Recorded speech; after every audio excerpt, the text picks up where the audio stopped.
Ազգային ժողովի մեծարգո նախագահ, հարգելի պատգամավորներ, ուղիղ եթերով մեզ դիտող սիրելի քաղաքացիներ, ձեր ուշադրությանն եմ ներկայացնում կիբերանվտանգության մասին, հանրային տեղեկությունների մասին, ինչպես նաև տեղեկատվական համակարգերի կարգավորման մարմնի մասին օրենքների նախագծերի փաթեթը։ Պետք է նշեմ, որ 2021-26 թվականի կառավարության ծրագրով մենք հանձնառություն էինք ստանձնել իրականացնել այս ընթացքում օրենսդրական ինստիտուցիոնալ բարեփոխումներ մեր երկրում կիբերանվտանգության մակարդակը բարձրացնելուն ուղղված քայլեր ձեռնարկելու եւ այս մի շարք օրենքների նախագծերի կոնսոլիդացված փաթեթը գալիս է հասցեագրելու այս խնդիրը եւ լուծումներ առաջարկելու օրենսդրական հիմնարար լուծումներ առաջարկելու այս ոլորտում մեր իմունիտետը, մեր կիբերպաշտպանության, կիբերանվտանգության կարողությունները բարձրացնելուն։ Պետք է նշեմ, որ 3 հիմնական օրենքների մասին է խոսքը գնում, ինչպես նաև դրանց հարակից նախագծերում փոփոխությունների։ Առաջինը, որից կցանկանամ սկսել, դա վերաբերում է կիբերանվտանգության մասին օրենքին։ Մենք ըստ էության գալիս ենք ոլորտը դաշտը կարգավորող մի մեծ փաթեթ, օրենսդրական փաթեթ առաջարկելու, որտեղ հիմնականում դրված է թե պետական կառավարման համակարգում եւ թե մասնավոր հատվածում կիբերանվտանգության համապատասխան միջազգային չափանիշներին համապատասխանող ենթակառուցվածքներ ներդնելու, ինչպես նաև կիբերանվտանգության ծառայությունների ներդրում իրականացնելու, համակարգի ներդրում իրականացնելու։ Պետք է նշեմ, որ հաշվի առնելով այն հանգամանքը, որ ըստ էության սա զգալի ներդրումներ է ենթադրում մասնավոր հատվածի համար, մենք առաջին փուլով այս նախագծով առաջարկել ենք դիտարկել սկզբում միայն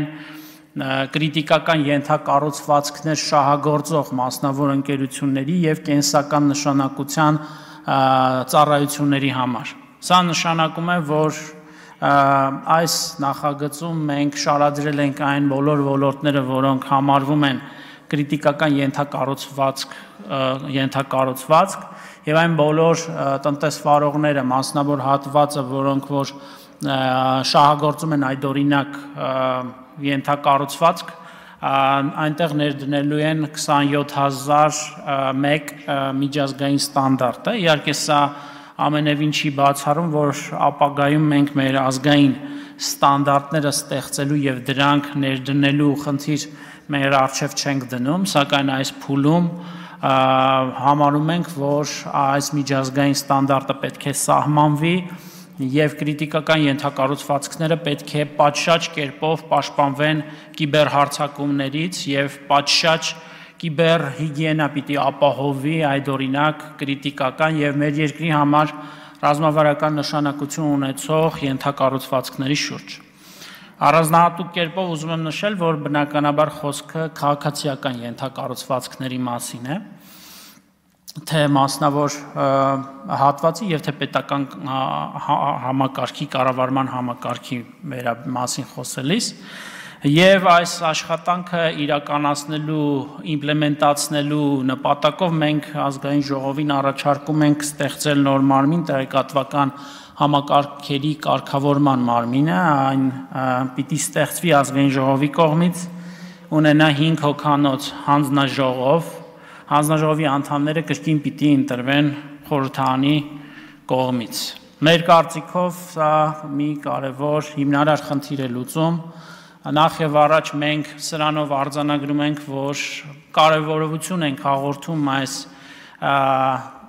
այս կառույցին, ստեղծում ենք ինքնավար մարմին, ապա քաղաքականացված մարմին, որտեղ պիտի կենտրոնացնենք լրջագույն բարձր որակավորում ունեցող մասնագիտական կարողունակություններ ունեցող մասնագետներ եւ փորձագետներ, որովհետեւ մեր ընկալումն այն է, որ կիբերպաշտպանությունը դա նույնն է, ինչ ընդհանրապես մեր երկրի ազգային անվտանգությանը վերաբերող մեր երկրի ազգային անվտանգության համար սպառնալիք հանդիսացող ցանկացած կոմպոնենտ։ Եվ այս իմաստով բնականաբար մեզ համար կիբերանվտանգությունը, կիբերպաշտպանությունը քաղաքացիական ենթակառուցվածքների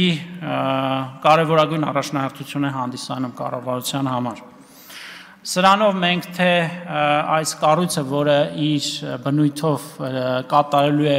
անվտանգային գործառնությունների կենտրոնի գործառույթներ, հապավումը սոկ, այն ըստ էության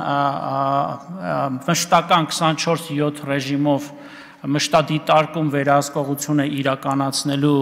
ամբողջ պետական ապարատի թվային անվտանգության, քաղաքացիական ենթակառուցվածքների թվային հարթակների անվտանգության, ընդհանրապես սա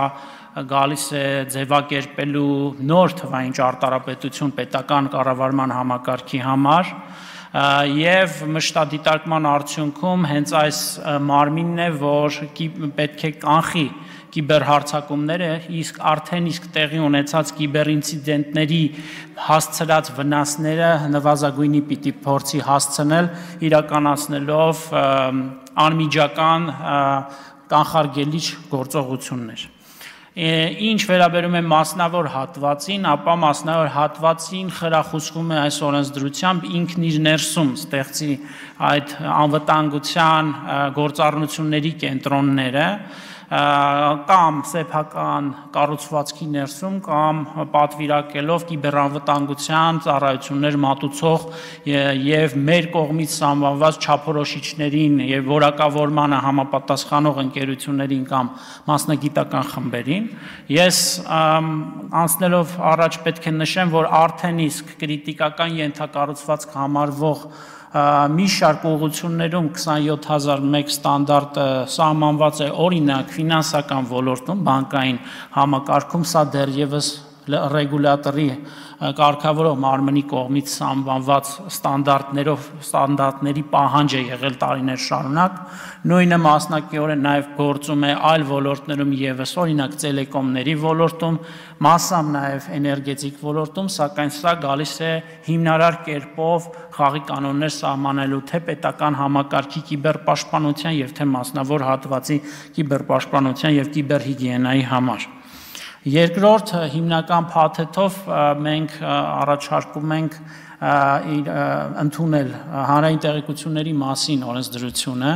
սա մեծամասամբ վերաբերում է ընդհանրապես տվյալների հետ մեր հարաբերություններին։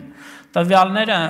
պետք է նշեմ, որ կենսական նշանակություն ունեն, ճշգրիտ եւ ամբողջական տվյալները կենսական նշանակություն ունեն թվային վերափոխման մեր հայեցակարգի համատեքստում եւ ընդհանրապես ամբողջ աշխարհում։ Գաղտնիք չէ, որ այն երկրները, որոնք թվայնացվում են, դրան զուգընթաց նաև մեծանում են, ապրիորի մեծանում են կիբերանվտանգային ռիսկերը եւ այստեղ հիմնարար նշանակություն ունեն ճշգրիտ տվյալները եւ ես պետք է ասեմ, որ ՑՊՀ-ս տվյալների հետ մեր վարվեցողությունը, մեր վարվելակերպը, տվյալների պահուստավորումը, դրանց մշակումը եւ ճշգրիտ օգտագործումը որակական առումով չի բավարարում մեզ եւ այստեղ մենք կրկին համարում ենք, որ պիտի լինեն հստակ ստանդարտներ։ Մենք այս օրենսդրությամբ գալիս ենք առաջարկելու մեկ անգամյա օգտագործում կամ աշխարհում հայտնի once only ուրեմն երևույթը, որը ներդրված է հենց այս օրենսդրության հիմքում, սա նշանակում է, որ օրենքը ընդունելուց, ինչպես նաև դրան հաջորդող շուրջ 3 տասնյակ ենթաօրենսդրական իրավական ակտերը ընդունելուց հետո եւ օրենքը կիրարկելու արդյունքում մենք այլևս մեր քաղաքացիներից իր կյանքի ընթացքում միայն մեկ անգամ ենք պահանջելու տվյալը։ Սրա արդյունքում մենք տվյալների քաղաքականության կենտրոնացվածություն ենք առաջարկում, կենտրոնացված քաղաքականություն, որը պաշտպանելու է նաև մեր քաղաքացիների տվյալները, ցանկացած պետական օրինակ, ինչպես նաև մասնավոր ընկերություն կամ պետական գերատեսչություն կկարողանա բնակչության պետական ռեգիստրից միայն օգտվել այն տվյալներից քաղաքացուն վերաբերող, որը բացառապես վերաբերել է այս կամ այն գործարքին հենց այդ ընկերության մասով, այսինքն կենտրոնացված մենք ունենալու ենք ԲՊՌ-ում համապատասխան տվյալը քաղաքացիների, իսկ բաց տվյալների քաղաքականության հատվածում տվյալները բաց կլինեն այնքանով, որքանով ինքը քաղաքացին կորոշի, այսինքն մենք բավականաչափ քաղաքացիակենտրոն օրենսդրություն ենք առաջարկում հենց իր տվյալների մասով,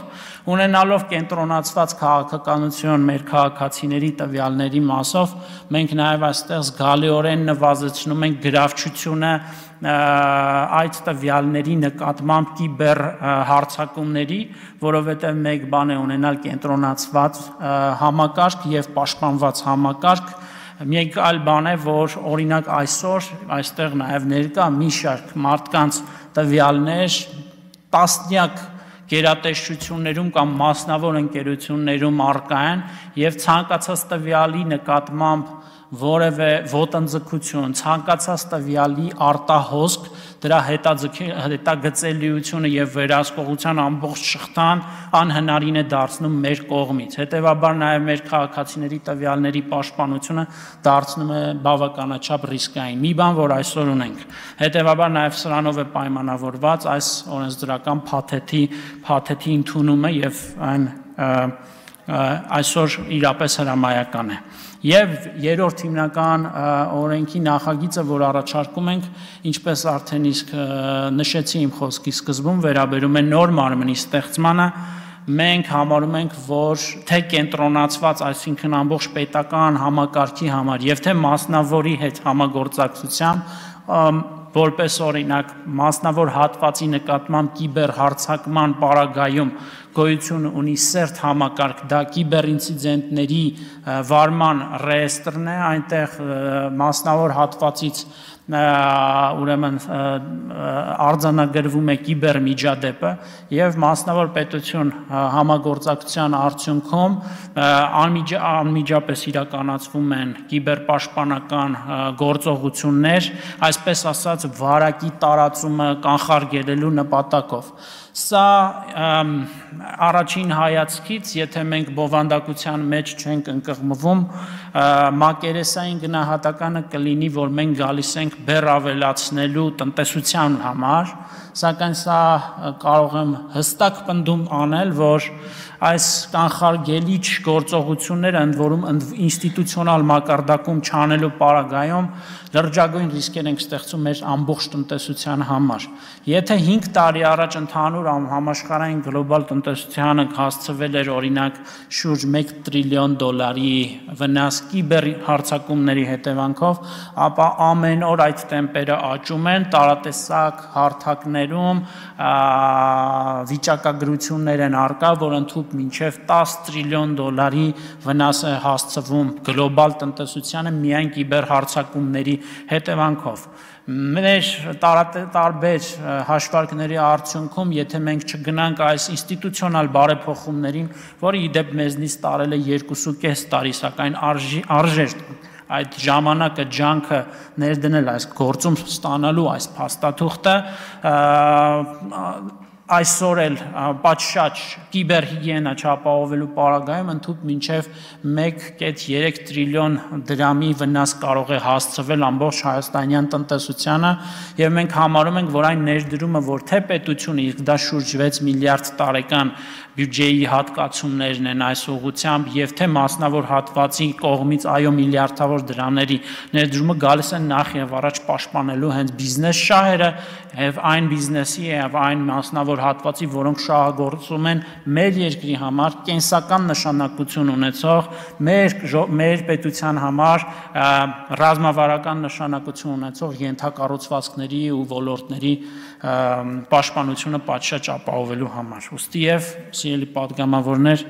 խնդրում եմ ընդունել այս օրենքը։ Շնորհակալություն։ Չմոռանաք հավանել տեսանյութը եւ բաժանորդագրվել Civic AM-ի YouTube-յան էջին։